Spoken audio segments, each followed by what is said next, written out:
Vocês, um privilégio. Pela manhã eu estava dizendo, que talvez você não saiba, mas um pastor é como um garçom, porque a palavra é o pão. E o nosso papel aqui é oferecer para vocês o pão da palavra. E é um privilégio para mim oferecer, trazer aquilo que o Senhor depositou no meu coração, que eu tenho certeza absoluta que vai falar com você, que vai ministrar o seu coração nessa noite. Queria fazer uma pergunta para você. A palavra Deus, o nome Deus, o que traz ao seu coração? Quando você ouve essa palavra, 4 letras, Deus, qual é a ideia que vem à sua mente? Poder, autoridade, soberania, tudo isso com certeza, além de tantas outras qualidades, características do nosso Deus, amor, bondade, generosidade, mas todos nós sabemos que Deus, que o nosso Deus é um Deus poderoso, é um Deus todo-poderoso, o Deus que pode todas as coisas, amém? É esse Deus a quem você serve. Esse é um dos atributos dele, uma das qualidades, a onipotência. Sabe que há qualidades suas que Deus reparte com você. Deus quer que você ame, Deus é amor. Deus quer que você seja misericordioso, porque Ele é misericordioso. Deus quer que você seja santo, aliás, há uma determinação, sejam santos, porque eu sou santo. Mas há alguns atributos, algumas características, algumas qualidades de Deus que são incomunicáveis, Ele não transfere. Por exemplo, a onipotência. Você pode fazer algumas coisas, mas você não pode fazer todas as coisas. Mas graças a Deus, o nosso Deus, o Deus a quem você serve, pode todas as coisas. Amém? Isso faz toda a diferença. Agora eu queria começar aqui a expandir um pouquinho o nosso conceito daquilo que Deus faz, em virtude da sua onipotência, da sua soberania. Uma parte da igreja, uma parte dos estudiosos, crê que como Deus pode todas as coisas, como Ele é todo poderoso, Ele faz todas as coisas. Ele causa todas as coisas. Eu me permito discordar, ainda que eu goste tanto de alguns pregadores que seguem essa linha teológica, mas nesse aspecto eu não posso segui-los, porque eu não vejo assim o Deus a quem eu sirvo. Sim, Ele é todo poderoso, Ele é soberano, mas isso não significa que Ele causa todas as coisas. Deixa eu cutucar um pouquinho aí o seu coração, a sua mente, o seu raciocínio. Deus pode todas as coisas, isso significa que Deus pode mentir? Mas Ele não pode todas as coisas? Então Ele pode mentir se Ele é todo poderoso. Deus pode pecar? Mas Ele não é todo poderoso. A verdade, queridos, guarde isso no seu coração. Deus pode fazer todas as coisas, mas Ele só faz aquilo que é coerente, aquilo que é consistente com a natureza dEle. E Deus é santo, e por isso Ele não peca. Não é que Ele não possa, não tenha a possibilidade, é que Ele nunca vai fazer aquilo que contraria a sua natureza. Alguns radicais nessa linha que eu especifiquei para vocês, creem que Deus é causador de cada pecado humano. Como um Deus que se define como amor, pode causar o pecado. E é por isso que eu me permito discordar, mas isso não muda o fato de que Deus é soberano. O Deus a quem nós servimos pode todas as coisas. Mas eu entendo que Deus propõe algumas coisas para nós, e Ele delega a nós uma responsabilidade de fazer escolhas. Você pode fazer escolhas, sabia? Lógico, há questões que Deus determina e ponto final. A resposta final, na verdade, é sempre dEle. Mas muitas vezes, no desenrolar do seu plano na história, com o povo de Israel, com as nações, com a nossa nação, às vezes em âmbito menor, com a nossa igreja, com a nossa família, Deus vai propondo algumas coisas e Ele espera a nossa resposta. Para a sua vida, traz para o nível menor, o nível pessoal. Deus pode fazer qualquer coisa a você, com você, por você, mas há alguns aspectos que Ele propõe para você e espera de você uma concordância, uma obediência. Mas você vai concordar comigo que nem sempre você obedeceu à vontade de Deus, correto? Mas nessa noite nós estamos sendo chamados a dizer sim a Deus. Nós vamos descobrir aqui na palavra o poder de dizer sim à vontade de Deus. Porque a vontade dele é boa, perfeita e agradável. Mas a questão é que nós nem sempre entendemos a ação de Deus. Você sabe de todas as motivações do Senhor? Não há episódios na sua vida que quando algumas coisas aconteceram você não estava entendendo nada. E um pouquinho mais para frente você entendeu porque Deus disse não, talvez, para você? Porque Deus impediu algumas coisas? Ou porque você, tendo seguido um caminho diferente da vontade de Deus, você sofreu uma consequência? Mais para frente você pôde entender isso. É bem verdade que há questões que nós só compreenderemos, talvez, na eternidade.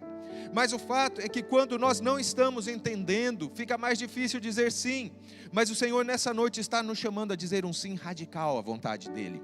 Amém?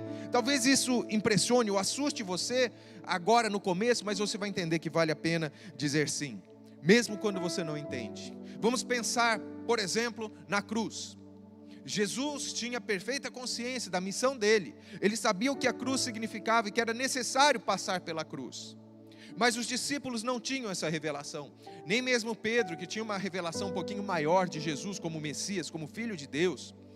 Ele não compreendia. Aliás, ele tentou se opor ao propósito da cruz, lembram-se? Ele dizia, não Senhor, isso não vai acontecer, eu não vou deixar. Achando que estava fazendo e declarando a vontade de Deus para Jesus. E o que Jesus faz? Para trás, Satanás. Porque Pedro, sem saber, estava se opondo à vontade de Deus, por não entender o propósito e o plano de Deus. Mas Jesus entendeu e passou pela cruz. Ele veio para isso na realidade. E cumpriu a sua missão. Mas os discípulos não compreenderam. Ainda que Jesus tivesse prometido que iria ressuscitar ao terceiro dia. O mesmo ocorre com a gente. Como a gente não sabe das razões e nem o fim, como vai terminar cada episódio das nossas vidas, algumas vezes nós temos dificuldade em dizer sim a Deus, em concordar com a vontade dEle. Agora, o que acontece quando a gente recusa a concordar, quando a gente se recusa a concordar com a vontade de Deus? Você se lembra da história do profeta Jonas? A maioria de vocês conhece, né? Deus despertou aquele profeta e disse, vai e anuncia, traz uma mensagem para Nínive, para que aquela cidade se arrependa, porque eu estou para trazer um juízo. Jonas disse, eu vou nada, não vou. Contrariado por aquela determinação do Senhor, ele decidiu inicialmente dizer não ao Senhor. E você sabe o que aconteceu, né? A consequência desastrosa para ele. E aí o Senhor tenta trazê-lo novamente para o propósito. E ele vai, relutante, anuncia o que Deus mandou anunciar, e o resultado é aquele que Deus esperava. Ainda assim ele relutou. E eu quero dizer para você que ele só concordou porque ele tinha passado por aquele perrengue anterior. Mas ele poderia novamente ter dito não. Foi contrariado. Nós também, muitas vezes, pensa nas situações difíceis da sua vida, que você já passou, que talvez você esteja passando. E você diz, Senhor, eu não estou entendendo nada. Mas vale a pena dizer sim. Eu mostrei para vocês um exemplo do que acontece quando você diz não, quando você tenta confrontar, quando você tenta ir contra aquilo que Deus está determinando para você. E as consequências são graves muitas vezes. Mas você já pensou o que acontece quando você diz sim a Deus? Quais são as consequências? Quanta bênção há quando você diz sim ao Senhor. Então nessa noite eu quero te convidar a observar 4 efeitos que acontecem quando você diz sim ao Senhor. Quando a sua resposta à proposta de Deus para a sua vida é sim. Em primeiro lugar, queridos, eu quero dizer para vocês que o sim desata o destino para o qual nós fomos criados. Você sabia que você tem um propósito, há um propósito em você existir? Sabia disso? Talvez alguns não tenham certeza disso. Há propósitos que são gerais. Você foi criado, cada um de nós foi criado para quê? Para o louvor da glória do Senhor. Isso é para todo mundo. Mas há propósitos que são específicos na sua vida.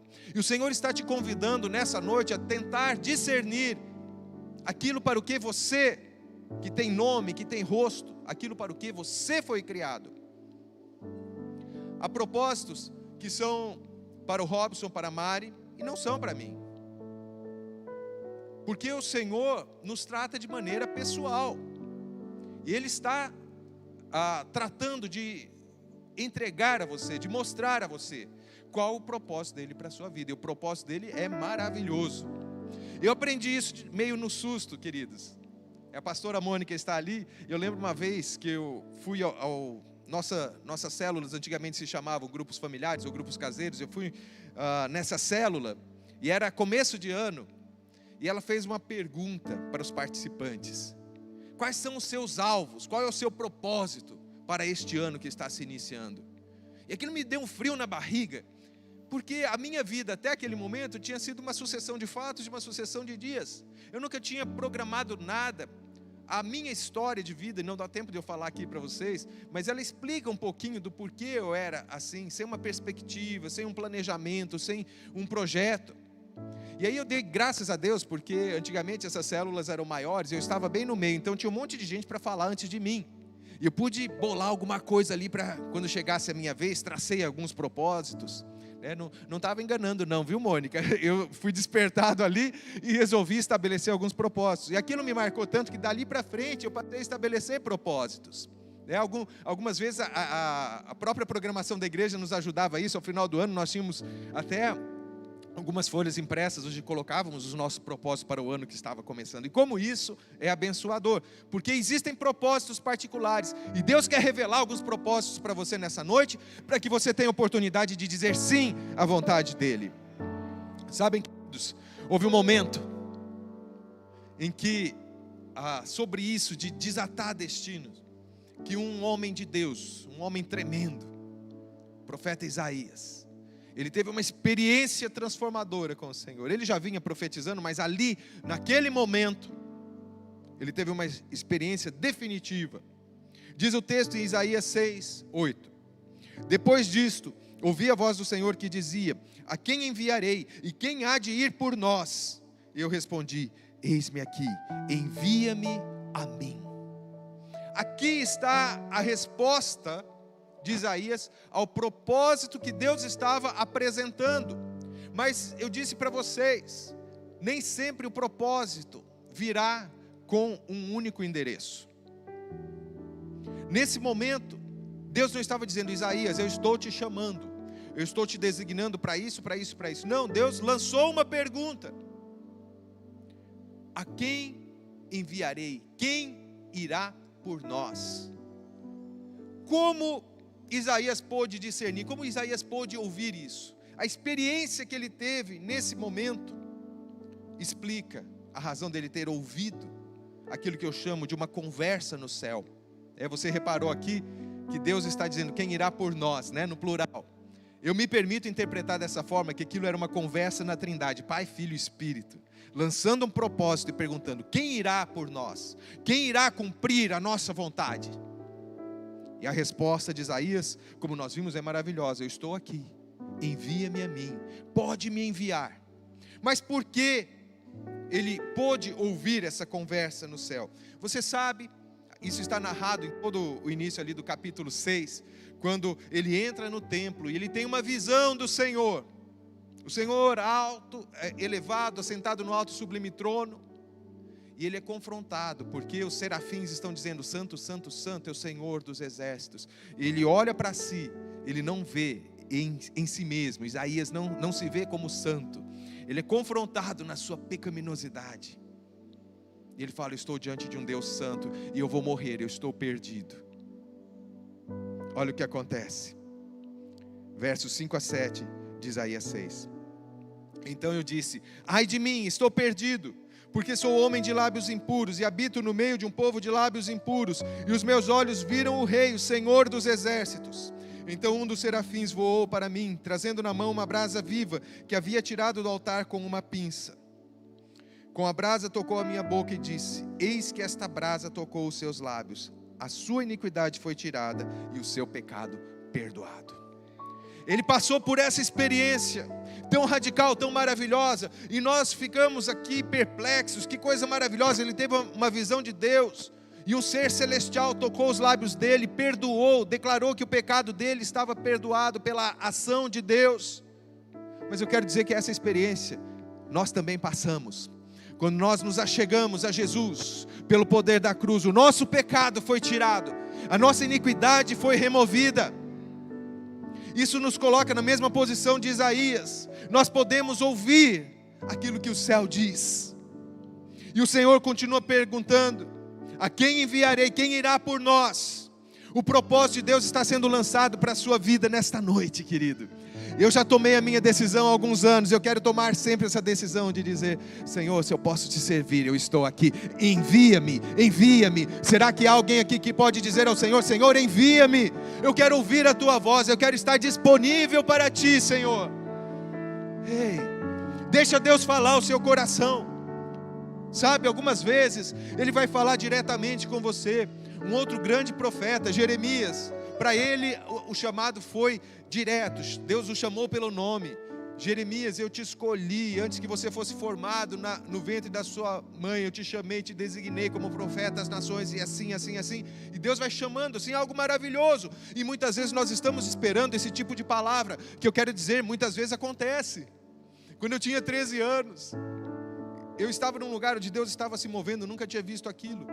E um líder chegou para mim e falou: fica tranquilo, porque Deus te chamou para ser profeta. E sem entender muito, eu disse sim. Talvez sem acreditar muito, eu disse amém. E hoje eu estou aqui profetizando a palavra de Deus para você. Amém? Esse é o seu chamado também. Isso é para você. Todos nós somos alvo dessa conversa que acontece no céu, porque ela é geral. Por isso ela não tem um nome. Não é Isaías, você quer ir por nós? Não. Deus está chamando você pelo nome. Jaime, você quer ir? Udi, você quer ir? Percebe que Deus dá para a gente a possibilidade de dizer sim? E infelizmente alguns dizem não. Talvez você esteja aqui, algumas vezes você disse não ao Senhor, mas Ele está te dando uma nova chance hoje de dizer sim.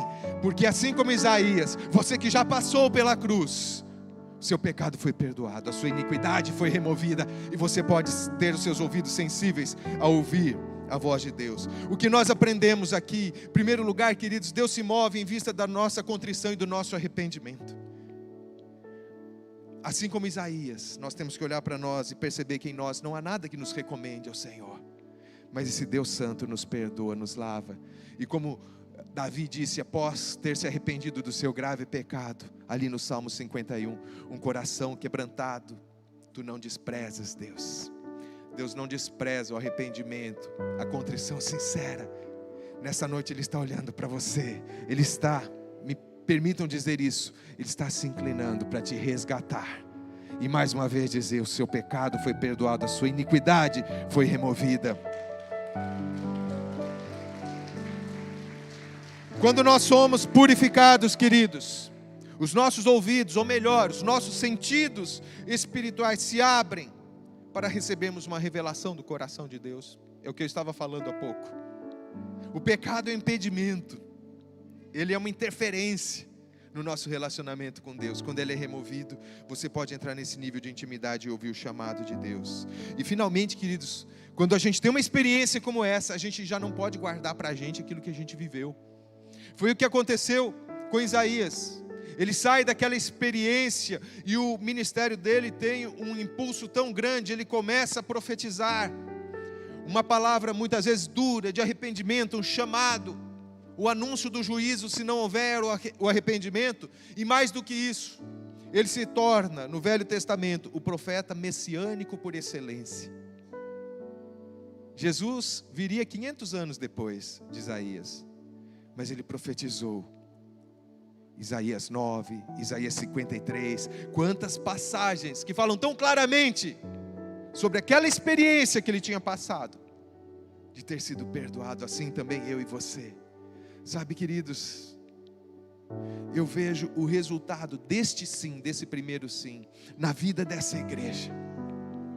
Como disse alguém, talvez o evangelho que as pessoas vão ler antes de conhecerem a Bíblia é o evangelho que você vive. Por causa do seu sim, eu quero profetizar que muitos virão por causa do seu sim. Amém, queridos? Muitos virão à casa de Deus, muitos virão, muitos te acompanharão.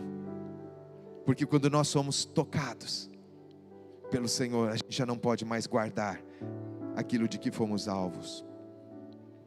Segundo lugar, queridos, preste atenção, pode parecer estranho para você, mas o sim nos faz conceber a palavra de Deus. Puxa vida, que coisa estranha. Como assim conceber a palavra de Deus? A palavra de Deus já não está terminada, acabada? A palavra de Deus não é a Bíblia? Sim. A letra está ali, naquele calhamaço de papel, ou talvez num arquivo aí no seu smartphone, no seu computador. Mas aquilo precisa ganhar forma dentro de você, precisa nascer dentro de você. E de maneira mais literal possível, nós vemos isso na história de uma jovem, na plenitude dos tempos. Quando chegou o momento do Filho se encarnar, se revestir da nossa natureza humana, um anjo foi enviado a uma jovem em Israel, uma jovenzinha, uma adolescente, Maria, que estava prometida em casamento a um homem, José. E o anjo anuncia, traz um propósito de Deus para aquela mulher. Um propósito, o maior propósito, na verdade, da história, o propósito da redenção, estava passando por um propósito secundário, que envolvia a vida dessa mulher, que foi escolhida para gerar o Salvador. Ao final da conversa dela com o anjo, em Lucas 1,38, o que ela declara? Então Maria disse: aqui está a serva do Senhor, que aconteça comigo o que você falou. Lembra-se que no começo eu falei que há coisas que Deus determina em ponto final, mas há propósitos que Ele traz para a gente, e Ele espera uma resposta. Por que Maria teria dito: faça-se em mim segundo o que você falou, cumpra-se em mim a sua palavra? Se já estivesse plenamente determinado, é porque Deus esperava que Maria correspondesse àquilo. Verdade, aqui a gente avança um pouquinho mais. Deus é também onisciente, Ele já sabia que Maria diria o sim, mas o sim que Maria disse era de responsabilidade dela, como o sim ou o não que nós dizemos é responsabilidade nossa. Preste atenção na responsabilidade que pesa sobre você, dizer sim ou não à vontade de Deus. Talvez você diga: puxa vida, mas que honra para Maria, foi fácil dizer sim. Eu tenho que dizer para você que não foi fácil. O sim de Maria envolveu muitas renúncias. Como assim? Ela teve que renunciar a viver uma vida normal. Como nós vimos, ela estava prometida em casamento. Seria uma espécie de noivado, de compromisso ali. Não tinha se casado ainda. E aí o anjo aparece e fala: você vai ter um filho. E se você ler os versículos anteriores, ela fala: mas como vai acontecer isso? Porque eu ainda não sou casada. Talvez querendo saber: eu devo me casar? Vai ser quando eu me casar? E aí o anjo explica: não é nada disso. O poder do Altíssimo, o Espírito Santo vai te cobrir. E aquele que será gerado dentro de você será filho do Altíssimo. Algo impossível, humanamente falando, da gente entender. E ela recebe aquilo, e ela certamente fica impressionada. E eu fico pensando no monte de coisas que passou pela cabeça dela. E José? Porque ela quase perdeu a possibilidade de se casar. Quando José soube daquilo, pareceu muito estranho para ele. E ele, nobre, resolveu deixá-la em secreto, abandoná-la. Ele podia ter exposto, ter dito: a minha noiva está grávida. Mas o que aconteceria? Ela seria apedrejada, porque ela teria pecado por fornicação. Mais do que isso, teria traído José. Ele não estava entendendo até que Deus, cuja vontade é perfeita, cujos planos são muito excelentes, Ele traz a José a revelação do que está acontecendo. E aí José a recebe. Mas teve um preço, queridos. Teve um preço. Porque Jesus era declarado filho do Altíssimo, e José o criou como sendo filho seu. Mas corria, sabe disso? Não está revelado na Bíblia, mas a história diz: nas primeiras décadas do cristianismo, os judeus, naquela briga com aquele grupo que estava nascendo de dentro do judaísmo, eles deixaram registrado que Jesus era o filho bastardo de Maria com um soldado romano. Imagina Isso depois, algumas décadas depois, mas imagina o que foi a vida de Maria com relação a isso, quando veio à tona. Um filho nascendo antes do tempo, um casamento talvez sendo apressado. O sim de Maria envolveu dores. Logo no início, quando ela vai apresentar Jesus no templo, um profeta se aproxima e diz: uma espada traspassará a sua alma. Ele estava falando daquilo que aconteceria na cruz. E ela continuou dizendo sim ao Senhor. Qual foi o resultado do sim de Maria? E qual é o resultado do nosso sim comparado ao sim que ela declarou? O Salvador nasceu.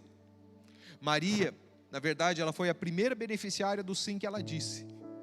Sabe por quê? Ela diz ali em Lucas 1:47, no cântico maravilhoso conhecido como Magnificat. Ela diz: e o meu espírito se alegra em Deus, meu Salvador. Por mais admirável que aquela mulher fosse, ela precisava de um Salvador. E ela foi salva porque ela creu que o Salvador seria gerado dentro dela. Por isso eu digo que Maria foi a primeira cristã. A primeira que correspondeu ao chamado para a salvação de maneira prática. Lógico, todo o povo de Israel, os tementes ao Senhor, esperavam o Messias. Mas Maria teve o privilégio de carregar dentro de si o Messias e dizer sim à salvação. Então, quando nós dizemos sim, o resultado é salvação. Eu nunca me esqueço, queridos. Fui aos 13 anos envolvido por tanto poder e me falaram de Jesus, mas teve um dia que eu tive que dizer um sim pessoal a Ele. E aquele sim resultou na salvação. A salvação foi oferecida a mim. Eu disse: sim, Senhor. Essa é uma noite de salvação aqui nesse lugar também. E o sim que nós declaramos, queridos, traz salvação para as outras pessoas. Como eu disse aqui, eu vejo muitos vindo por causa do sim que você está dizendo ao Senhor, e por causa do sim que você dirá de hoje em diante para Ele. O sim que Maria disse afetou, na verdade, toda a humanidade. O sim que você diz afeta o círculo de pessoas ao seu redor e todos aqueles que cruzam o seu caminho.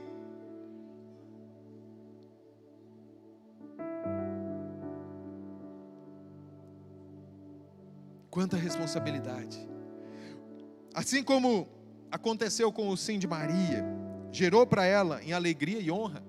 Ela fala: meu espírito se alegra em Deus, meu Salvador. E ela diz, na sequência: porque desde agora, Lucas 1:48, pois desde agora todas as gerações me considerarão bem-aventurada. Bem-aventurado é mais do que feliz. Então ela está reconhecendo, por um lado, aquela proposta bagunçou os projetos humanos que ela tinha, mas ela sabia que aquilo geraria para ela honra. Para você também, sabia? Talvez não nessa existência, algumas vezes sim, você vai ser honrado. Eu vejo aqui gente tão referencial para mim, de paixão pelo Senhor, a maneira como vocês conduzem, meus companheiros de ministério. Que alegria andar com esse povo, queridos. Como me sinto assim privilegiado, até diminuído diante daquilo que eu vejo na vida deles. A honra para você. E talvez você diga: Antônio, mas assim, a minha vida tem sido bastante difícil, eu estou aqui assim, tentando cumprir o propósito de Deus, mas eu não sou honrado. Não interessa o aplauso humano, querido, interessa o aplauso do céu. E quando você diz sim ao Senhor, há um aplauso no céu. Quando você disse sim pela primeira vez, houve um aplauso, houve festa diante dos anjos de Deus. Todas as vezes que você diz sim, há um aplauso do céu para você. Você não está fazendo o que você faz para um grande auditório. Você está diante da audiência de uma só pessoa, o Senhor. E é o aplauso dele que interessa. Amém? E se de tudo você passar por essa existência sem obter nenhum reconhecimento, há uma coroa te esperando na eternidade. Ela está guardada para você. Ela é sua. Que ninguém roube a sua coroa. Que o não roube a sua coroa. Continue dizendo sim ao Senhor. Outra realidade que aconteceu com Maria e que deve acontecer com a gente: o sim a acompanhou sempre. Não foi um único sim.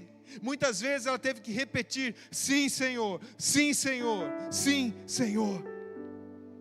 Ali na cruz, no momento mais difícil, ela continuava dizendo sim. Quando os mais próximos de Jesus tinham dito não. Isso choca a gente, né? As pessoas mais próximas de Jesus, os discípulos disseram não. Só João permaneceu. Veja o que está em João 19, 25. E junto à cruz estavam a mãe de Jesus, a irmã dela, Maria, mulher de Clopas, e Maria Madalena. Poucas pessoas foram até o fim.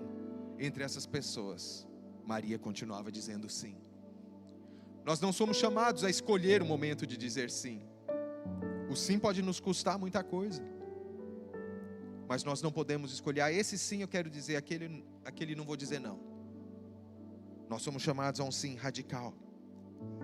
Maria também disse sim a um chamado que era para algo mais, do ponto de vista, mais recompensador do que passar por aquele momento difícil da cruz. Veja o que está em Atos 1,14, na preparação para a vinda do Espírito Santo. Todos estes perseveravam unânimes em oração com as mulheres, com Maria, mãe de Jesus, e com os irmãos dele. Ali, obedecendo, dizendo sim, porque Jesus tinha convocado para que eles aguardassem em Jerusalém. E é interessante que não são mencionadas muitas pessoas, mas Lucas, que registrou esses acontecimentos de Atos dos Apóstolos, coloca: Maria, mãe de Jesus, estava ali. Mais uma vez, nós somos chamados a dizer sim, para aquilo que nos parece fácil, para aquilo que é positivo. Todo mundo diz sim para a bênção.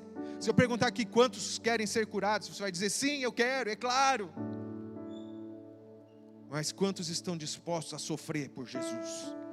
Talvez eu não obtenha o mesmo número de sims, mas eu estou decidido, queridos, eu estou renovando a minha decisão nessa noite de dizer sim ao Senhor. Eu não me arrependi, nunca me arrependerei. Houve perdas, houve renúncias, mas quando nós dizemos sim para o Senhor, é sempre um perder para ganhar. Deus está te chamando nessa noite a dizer sim, ainda que haja perdas, porque o ganho vai ser muito maior. Em terceiro lugar, queridos, o sim envolve enxergar de uma maneira diferente, enxergar de uma nova maneira. Muitas vezes nós estamos acostumados, talvez até obstinados, como eu vou desenvolver essa ideia aqui com você, em alguma coisa, enxergar de uma determinada maneira. Houve um momento, queridos, em que Paulo, escritor de metade do Novo Testamento, ele está no momento de sofrimento, correndo o risco de ser executado em Israel.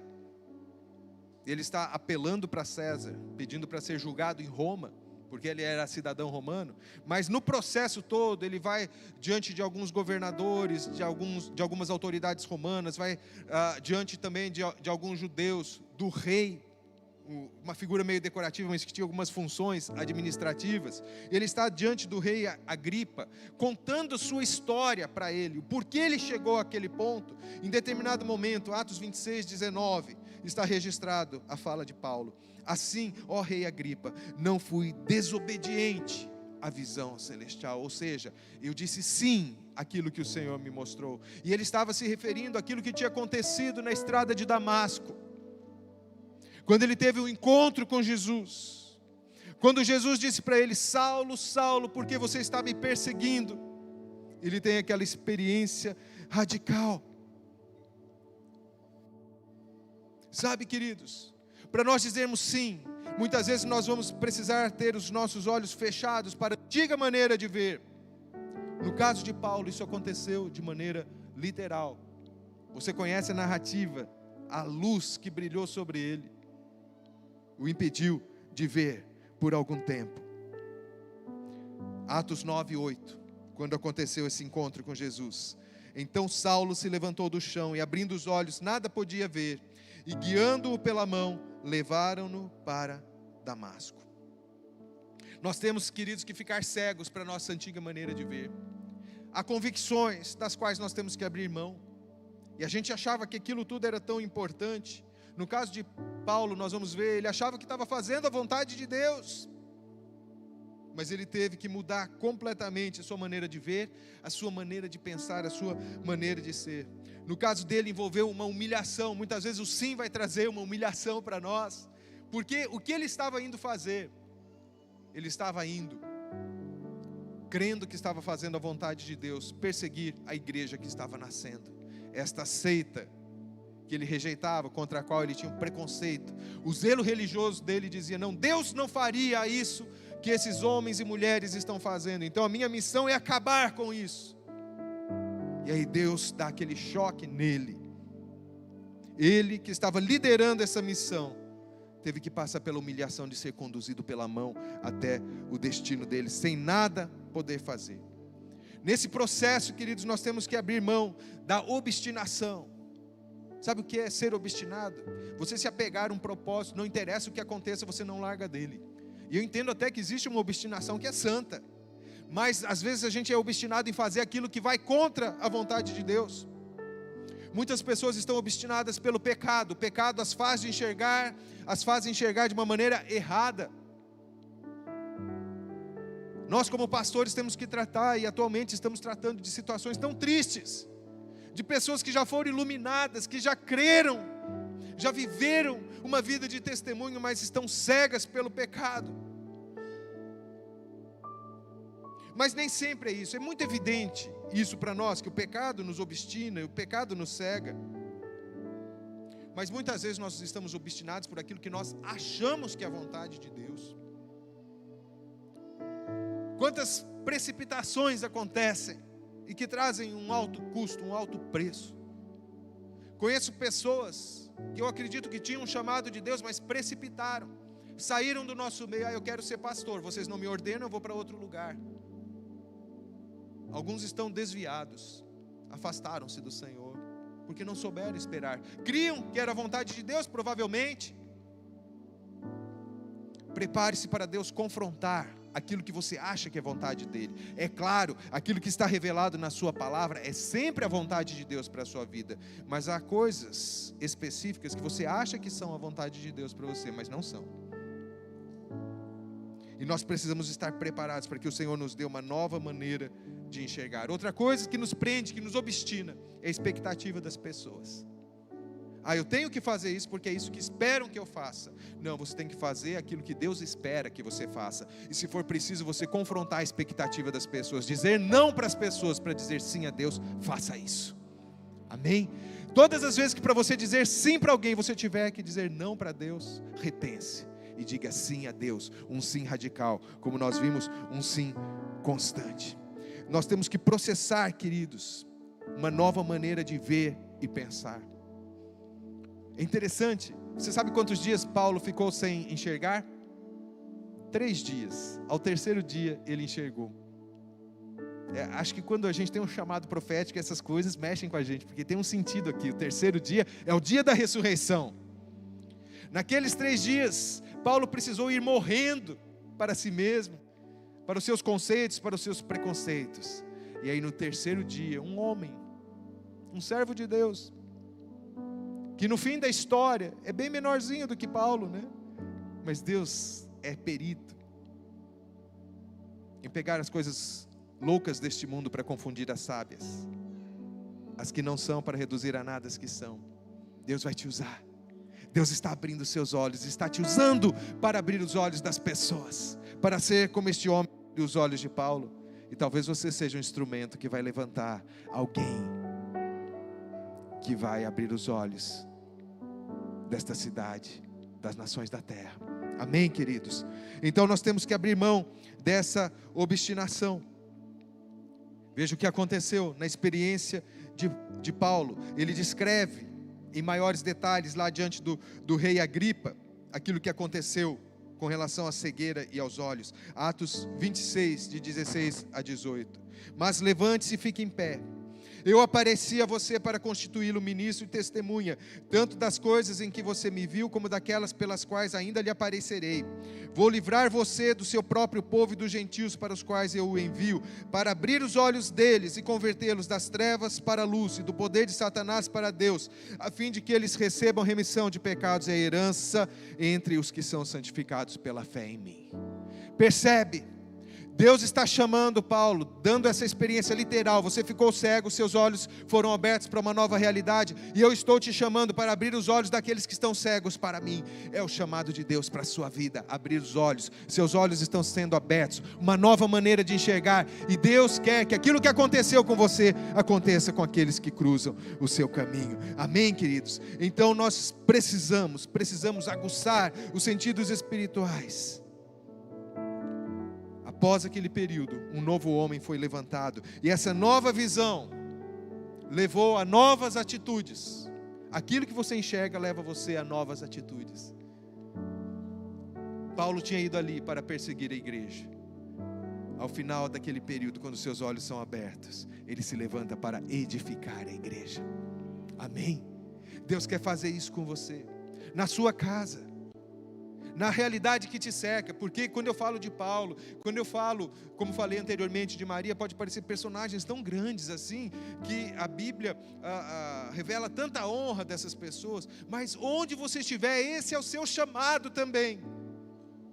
Deixa o Espírito Santo ir tocando o seu coração, ir abrindo os seus sentidos espirituais. Finalmente, queridos, nós precisamos entender que o sim desata o derramar do Espírito. Quantos aqui amam o Espírito Santo? Você achou que eu não ia falar do Espírito Santo, né? Não tem jeito. Eu amo o Espírito Santo. Mas para que você viva aquilo que o Espírito de Deus tem para você, você precisa continuar dizendo sim para Ele. Sabe, queridos, o Novo Testamento diz que Jesus apareceu para mais de 500 pessoas depois que Ele ressuscitou. E aí havia aquela promessa, lembram-se quando nós estávamos falando sobre o exemplo de Maria, que ela estava junto com os discípulos ali, que estavam unânimes em oração? Então ela estava entre aqueles que obedeceram, que aguardaram a promessa de Jesus. Vamos ver a promessa, Lucas 24, 49. Eis que envio sobre vocês a promessa de meu Pai. Permaneçam, pois, na cidade até que vocês sejam revestidos do poder que vem do alto. Essa era a promessa.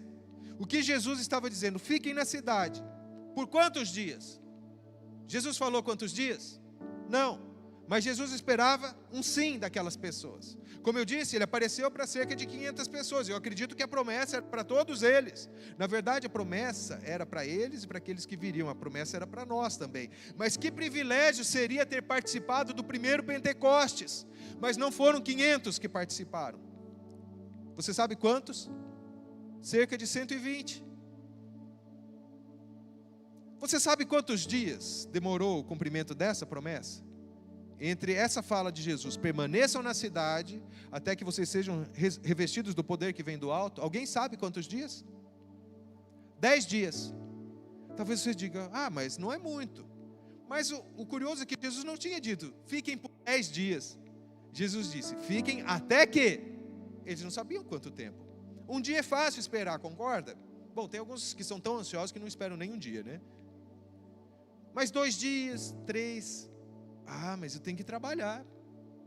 As contas estão chegando. Tenho que pescar. Alguns deles eram pescadores. Tenho que trabalhar. E talvez, uma cogitação minha, tá? Não faça doutrina disso, porque não está escrito na Bíblia. Talvez no início houvesse mais de 120 esperando. Mas no cumprimento da promessa eram cerca de 120. Talvez alguns tenham ido trabalhar, cuidar dos seus interesses, não souberam esperar. Há um teste chamado tempo. As promessas de Deus passam normalmente por esse teste. Veja bem, mais uma vez eu quero trazer essa ênfase. Algumas pessoas escolhem quando dizer sim, não se deixando levar por uma constância, por uma consistência. O que aconteceu para aqueles que esperaram até que, aquele até que durou 10 dias, mas eles não sabiam? Atos 2, 1 a 4, você já sabe, mas eu gosto de ler essa passagem, queridos. Ao cumprir-se o dia de Pentecostes, estavam todos, os 120, reunidos no mesmo lugar.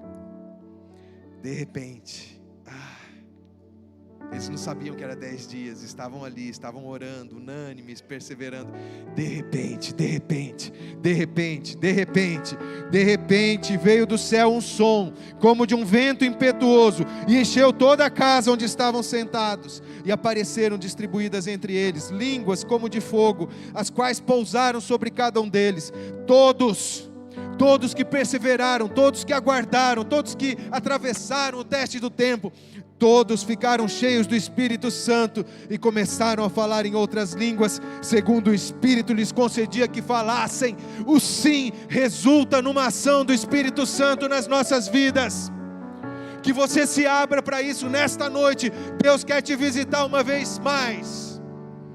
Se você vinha de um tempo de instabilidade, às vezes dizendo sim, às vezes dizendo não, nesta noite você vai tomar uma decisão radical de dizer sim para tudo isso que nós estamos vendo aqui, queridos. Sim para a vinda do Espírito Santo. Sabe, queridos, o sim ao Espírito envolve esse derramar na sua vida, na vida da igreja, mas que vai encontrar um pleno cumprimento naquele dia. A vinda do Senhor será precedida por um derramar do Espírito jamais visto. Queridos, você já viu muita coisa? Eu já vi muita coisa. Eu conheço a história. A gente conhece a Bíblia, a gente conhece o primeiro Pentecostes.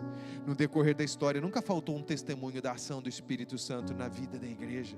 Eu tenho lido sobre isso mesmo, na chamada Era das Trevas, na Idade Média, Deus visitando muitas vezes grupos de pessoas e avivando. E há 100 e poucos anos, Deus visitou a sua igreja com um novo Pentecostes. Como eu falei para vocês, eu conheci Jesus em meio a muita ação do Espírito Santo. Depois disso, já vi muitas coisas. Quando nos reuníamos ali na Dom Pedro, quanta coisa, quanto fogo, quanta glória. Aqui mesmo nesse lugar onde você está também, quanto derramar. Ei, eu quero profetizar que algo mais está vindo, amém? Sabe, eu olho para isso e penso, puxa vida, que maravilhoso foi. Às vezes dá uma saudade, né, João? Mas quando eu tento a ficar saudosista, eu olho para frente e eu penso, coisas maiores estão vindo, um novo derramar está vindo sobre a igreja. Eu quero profetizar que os olhos abertos e o sim, a vontade de Deus atrairá um derramar sem precedentes. Até quando? Até que o Senhor volte. Até lá, queridos, nós estamos dizendo sim. Eu acho maravilhoso, para a gente encerrar esse momento de ensino, Apocalipse 22, 17, o Espírito e a noiva dizem, vem. Ei, quando você diz sim ao Senhor, nós como igreja, como a noiva do Cordeiro, nós nos unimos ao Espírito e há um clamor, vem, vem. Para quem é dirigido esse clamor, esse vem? Para aqueles que podem encontrar o Senhor enquanto Ele se deixa achar. Há um som, assim como o som do céu é quem irá por nós. Quando nós nos unimos, quando dizemos sim ao Senhor e nos unimos ao Espírito, o nosso som aqui é vem, vem, vem. Para os perdidos, e esta oração eu entendo dessa forma, é também vem, Senhor Jesus. Ora, vem, Senhor Jesus. Envia o teu Espírito e prepara o dia da tua vinda. Deus quer te visitar hoje, querido. Deus quer abrir os seus olhos. Deus quer que você diga sim. Eu queria, antes da gente orar, gostaria de saber quantos estão nos visitando hoje pela primeira vez. Faz assim com a sua mão. Você que foi convidado por alguém, seja bem-vinda. A mais, a gente na galeria, às vezes a luz me ofusca um pouquinho. Ali, algumas pessoas. Queria convidar todos vocês a ficarem em pé agora. É tempo de dizer sim, queridos. É tempo de dizer sim ao Senhor. Deixa eu dizer algo. Antes de como igreja dizermos sim. Você que está vindo pela primeira vez. Ou talvez você que já foi da igreja, ou que é da igreja. Você que está na sua casa. É tempo de dizer sim ao Senhor. Eu falei para vocês aqui, durante a mensagem, eu conhecia Jesus, estava envolvido, poder do Espírito Santo, mas um dia eu tive que dizer sim. O Espírito Santo está te chamando a dizer sim. Você que nunca disse um sim declarado: Antônio, mas eu já vou na igreja, eu até frequento célula, ou já frequentei, eu sou de Deus, Deus é bom, Deus é amor, isso é verdade, mas você já disse sim para Ele? Como eu disse, há ações de Deus que esperam uma resposta, uma contrapartida nossa. Deus quer salvar a todos, mas você precisa dizer sim. Se você nunca disse sim, um sim declarado, real, dessa forma, sim Senhor, eu quero te convidar a dizer sim nessa noite. A palavra para você é aquilo que o Espírito e a noiva dizem: vem, vem. Eu queria pedir que você que quer dizer sim ao Senhor, receber a salvação, você que nunca disse isso, ou você que disse um dia, mas se afastou, ainda que não tenha se afastado literalmente, não tenha deixado de vir, mas se você virou as costas e disse não ao Senhor, você pode dizer sim novamente. Eu queria convidar todos aqueles que estão dizendo sim, para virem aqui à frente. Eu quero orar com você. Vem, vem, vem. Você que convidou alguém, encaminhe essa pessoa para cá, pergunte para ela. Você não sabe o que vai ser o dia de amanhã. Vem à frente, vem à frente. Vem, vem. O Espírito e a noiva dizem: vem, vem, vem, vem. É tempo de salvação, é tempo de dizer sim. Ei, não é tempo de você ficar constrangido. Mas o que as pessoas vão dizer, o que vão pensar de mim? Querido, não estou falando de religião, e em primeiro lugar não estou falando nem de igreja, embora seja importantíssimo a família. Eu estou falando do seu sim para Deus, para o chamado de Deus para a sua vida, para a salvação. Se hoje for o último dia, você sabe onde você vai passar a eternidade? Se você não sabe, você pode saber. Se você disser sim, você vai passar a eternidade na presença do Senhor. Ei, vem, há mais pessoas, vem, vem, tem mais gente chegando. O Espírito e a noiva dizem: vem, vem querido, vem, vem. Nenhum de nós faz isso por interesse religioso, nós fazemos isso porque aquilo que nós provamos quando nós dissemos sim ao Senhor, nós queremos que você prove também. Vamos dizer sim a Deus. Você que veio à frente, gostaria que você orasse comigo agora. Repita assim: Senhor Jesus, nesta noite eu estou tomando a decisão de dizer sim a Ti e de dizer não à minha velha vida, ao pecado. E eu te peço, Senhor, salva-me, torna-te o meu Senhor. Eu quero dizer sim a Ti e viver todos os meus dias para o louvor da Tua glória, sem jamais me afastar. Eu quero Tua presença. De hoje em diante eu sou Teu e Tu és meu, em Teu nome. Amém, amém, amém, aleluia.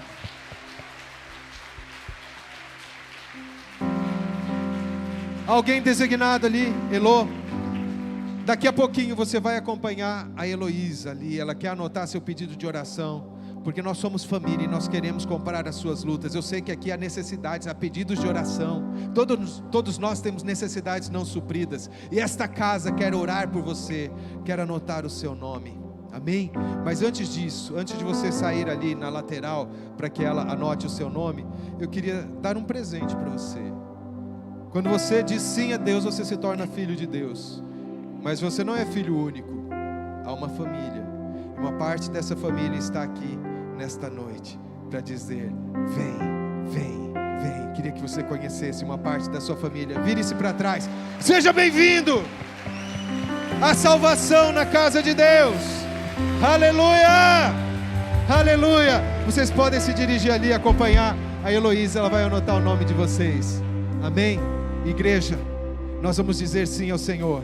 Enquanto nos preparamos para isso, vamos exaltar exaltar o nome do Senhor, porque tudo é por Ele, é para Ele. O nosso sim resulta em honra e glória ao nome de Jesus. Levante as suas mãos ao Senhor e declare que Ele é digno. Declare, é tudo por Ele e para Ele, em nome de Jesus.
exaltamos,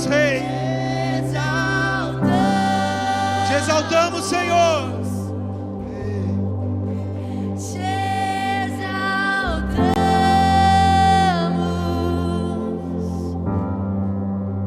ó Senhor.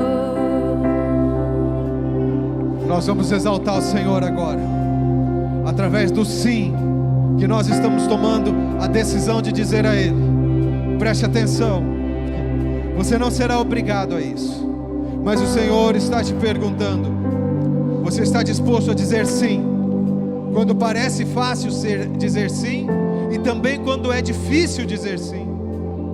Porque há momentos que é difícil, é muito difícil dizer sim, queridos. Você está disposto? Se você está disposto, eu quero que você levante bem alto a sua mão. Nós vamos orar agora. Você não é obrigado. Se você não tem a convicção, não precisa levantar a sua mão. Se você está assumindo uma aliança, porque você entende que a vontade de Deus, ainda que envolva perdas humanas, ainda que envolva sofrimento, renúncia, se você entende que é o melhor para a sua vida, eu digo, vale a pena dizer sim. Eu estou renovando, Senhor, a minha decisão de dizer sim a Ti. Ore comigo, queridos, ore comigo, me acompanhe nessa oração. Senhor, nós tomamos a decisão de dizer sim ao Teu querer. Nós dizemos sim ao Teu propósito, que isso abra os nossos sentidos espirituais, Senhor, para recebermos propósito e destino às nossas vidas. Em nome de Jesus, em nome de Jesus, nós dizemos sim a cada propósito particular, mesmo aqueles que nos custarão renúncia, Senhor. Tu és o Senhor, Tu és exaltado, Tu és onipotente, Tu és soberano, Tu és digno do nosso sim constante. Nós queremos, Senhor, dizer sim e deixar que a palavra ganhe corpo dentro de nós. Nós queremos conceber e gerar a palavra, e viver a palavra, e anunciar a palavra, através do sim constante, que nós declararemos daqui para frente, Senhor, em nome de Jesus. Nós dizemos sim, ainda que isso tenha que mudar a nossa maneira antiga de ver. Nós queremos receber uma nova visão, Senhor, a Tua maneira de olhar, Senhor. Nós queremos morrer para nós mesmos, para nossa vontade, para nossa obstinação. Em nome de Jesus, Senhor, planta dentro de nós uma nova maneira de enxergar. Nós dizemos sim, nós dizemos sim, nós dizemos sim, nós dizemos sim, sim, sim, sim, sim, sim.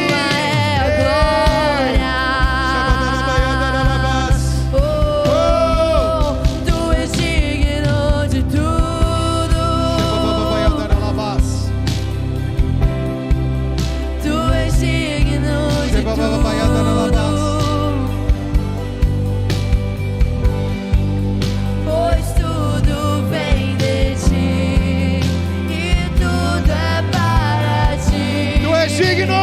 Tua é a glória. Aleluia, Tu és digno. Tu és digno de tudo. Tu és digno do meu sim. Tu és digno de tudo. Recebe, Senhor.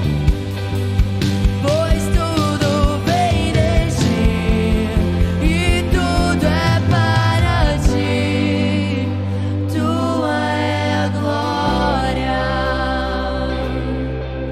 Mais uma vez, levante bem alto as suas mãos agora. Você que está na sua casa, levante as suas mãos. O nosso sim desata uma ação do Espírito Santo. Aliás, para você dizer sim, você precisa do Espírito Santo. E o sim que você diz alimenta a ação do Espírito. Espírito de Deus, nós estamos esperando um grande derramar. Que Tu continues a vir, Espírito, e que Tu geres esta onda de avivamento que precederá as bodas do Cordeiro. Nós, como Tua igreja, Espírito, nos unimos a Ti e dizemos: vem, vem. Nós nos dispomos através do nosso sim a lançar esse convite aos perdidos, mas também o nosso sim aponta para aquele dia e nós dizemos: ora, vem, Senhor Jesus, vem, vem, vem. Querido, recebe agora um derramar do Espírito em nível pessoal sobre a sua vida. O Senhor está te avivando, está te sacudindo da sua zona de conforto. O sim nos desaloja, mas é a palavra que nós precisamos dizer a cada dia. É a palavra do momento, e o momento é hoje, é agora. Nós dizemos sim, e que o sim que você diz agora faça com que um derramar do Espírito venha sobre você agora mesmo. Vem, Espírito Santo, vem, vem, vem, vem, vem, vem. Mais. O que o Espírito Santo faz em você, diz para Ele sim. Comece a dizer sim, Espírito de Deus. Diz literalmente, diga sim, sim, sim. Na sua casa, diga sim, Espírito Santo. Sim, a tua vontade, ao teu querer. Mais. Espírito Santo, vem.